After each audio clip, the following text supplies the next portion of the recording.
മലയാളത്തിൻ്റെ അക്ഷര തേജസ് എം.ടി. വാസുദേവൻ നായർ നമ്മളെ വിട്ട് പോയിരിക്കുന്നു. അദ്ദേഹത്തിന് 91 വയസ്സ് ഉണ്ടായിരുന്നു. മലയാളക്കര ഇന്ന് കണ്ടിട്ടുള്ളതിൽ വെച്ച് ഏറ്റവും വലിയ തിരക്കഥാകൃത്ത്, സിനിമാ സംവിധായകൻ, എഴുത്തുകാരൻ ആയിരുന്നു എം.ടി. വാസുദേവൻ നായർ. അദ്ദേഹം ഒരുപാട് നോവലുകളും തിരക്കഥകളും എഴുതിയിട്ടുണ്ട്. അതിൻ്റെ അറിയപ്പെടുന്ന ചില വർക്കുകളാണ് നാലുകെട്ട്, രണ്ടാം ഊഴം, മഞ്ജു, കാളം, അസുരവിത്ത്, ഇരുട്ടിൻ്റെ ആത്മാവ്. ഒരുപാട് അവാർഡുകൾ നേടിയിട്ടുണ്ട്.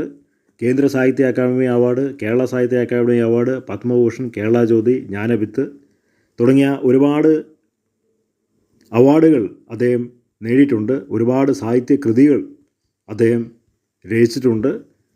അദ്ദേഹത്തിന് സിനിമാ ജീവിതത്തിൽ ഉള്ള പ്രശസ്തിയാണ് മിക്കവാറും എല്ലാവരും അറിയുന്നത്. ഒരുപാട് സിനിമകൾ അദ്ദേഹം സംവിധാനം വരെ ചെയ്തിട്ടുണ്ട്. അതിൽ നിർമ്മാലയം ആണ് national film award for best feature ഫിലിമിന് കിട്ടിയിട്ടുള്ളത്.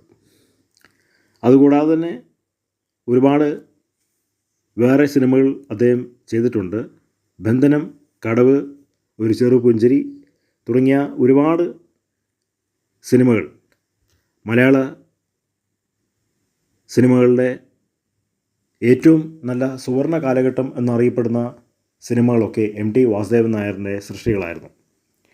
അദ്ദേഹം മാതൃഭൂമിയിലായിരുന്നു വർക്ക് ചെയ്തുകൊണ്ടിരുന്നത്. അവിടെ അദ്ദേഹം എഴുത്തുകാരനായിരുന്നു. കേരളം മുഴുവനും അറിയുന്ന സാംസ്കാരിക സാഹിത്യ വേദികളിൽ ഒരു നിരയ സാന്നിധ്യം ആയിരുന്നു എം.ടി. വാസുദേവൻ നായർ.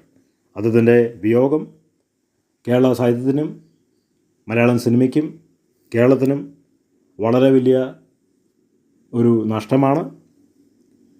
നമ്മളും അവരുടെ കുടുംബത്തിനോടൊപ്പം ദുഃഖത്തിൽ പങ്കിടുന്നു.